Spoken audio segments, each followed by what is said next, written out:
So we're going to name the subset of the real numbers to which each of these belongs. So I want to take a look down here at the real numbers. There's either irrational numbers or rational numbers, okay? So if it's not a rational number, then this is the only group it's going to be in. There's no subgroups of that you're going to see, okay? Now, I want to talk about what if there are on this side, okay?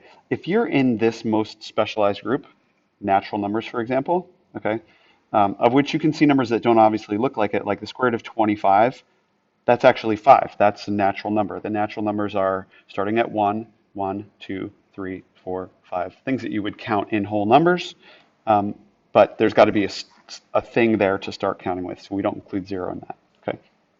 This is equal to 5, so even though it's written funny, it's in there. This, 4 over 2, simplifies to 2, and 2 is one of those numbers as well. If you're in this group, you are automatically in the whole number group, in the integer group, and in the rational numbers group. Okay? These are all in the real numbers, so we're not going to use that as a group. We already know that they are real numbers. It says it up top. Okay?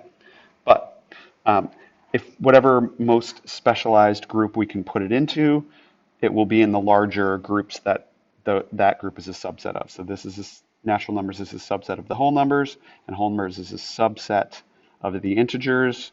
It's a portion of that set, and then integers is a subset of the rational numbers. So let's get started. 2/3. Well, we know that it is not one of these natural numbers, not a counting number, 1, 2, 3, 4, 5. It's not even a whole number because it's a portion of a number, right? And integers are like whole numbers. They are just including the negative numbers. You can see like this one, for example, is -2 if you simplify it. This is -4 if you simplify it, right? They are, the integers are 1 unit jumps from 0. So you can go in either direction from 0. You can go 1, 2, 3, 4, 5. You can go backwards, -1, -2, -3, -4, -5, etc.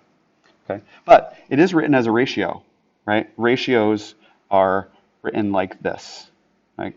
Okay, and to be clear, these other numbers are also that way. 0.3 repeating is just the same as 1 over 3 if you wrote it as a ratio and simplified that, okay? 0.25, the square root of 0.25, the square root of 0.25 is 0.5, okay? And you can try it out yourself, do 0.5 times 0.5 is 0.25, and that 0.5 can be written as 1/2. These all can be written as a ratio of two integers. They're not integers themselves, but they are written as a ratio of two integers. And so, therefore, they're rational numbers. And so is this on number 27. It is a rational number because it is written as a ratio. So we would say this is in the rational numbers subset of the real number group. Okay. Now, -1. -1 is not a natural number, okay, because this only includes positive numbers. It's not a whole number because that just includes the positive whole numbers plus 0, but it is an integer. It's a 1 unit jump from 0. Okay, so it would essentially be considered like a natural number if not for the negative part of it. So we can say that it is an integer, and because we can say that it is an integer, we can also say that it is a rational number because all integers are rational numbers. And to prove that, we can take any integer, look down here on the bottom, and we can just simply put it over 1, -3 over 1. Now it's a ratio of two integers. Okay? It's easy as that. Now, pi, you can see down here in my diagram that pi is written in the irrational numbers column, so we already know that it's going to be an irrational number, okay? But what makes it irrational? Well, we can't write it as a ratio of two numbers, and the way that we know that that is true is that pi never repeats and it never ends. So anything that never repeats or never ends is going to be an irrational number. Okay? Moving onward further, we've got 17 over 45, 4,573. Clearly not a natural number. It's not 1, 2, 3, 4, or 5, one of those. Doesn't include, it's not zero, so it's not in whole numbers, and it's not an integer, but you do see it written as a ratio. It's written as a ratio, so we say that it is a rational number. Yeah.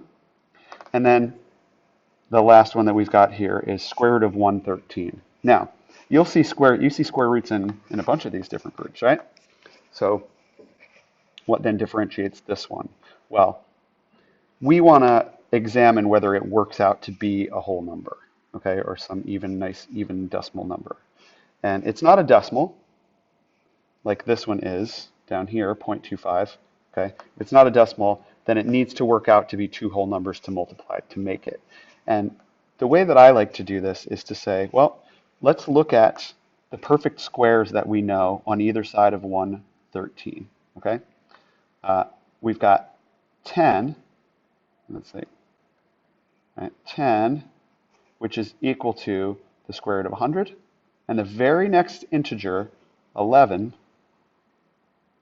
is 121. So the square root of 121 is 11. Since this number roots to 10 and this number roots to 11, there's no way that there's a whole number in the middle, right? So this cannot be a whole number when you work it out. And since it can't be, it's a whole number in there, but it's there's no whole number that it could root to be. That means that it's going to be one of these numbers that doesn't work out nicely and is going to be an irrational number. Okay, so that's a good way of checking those numbers. Is can that number simplify into a whole number? It can't, and so we'd say that this is irrational. And as I said, if it's irrational, then there's no other subgroup under that. It's just if it's irrational numbers, it's irrational numbers. So hope that helped.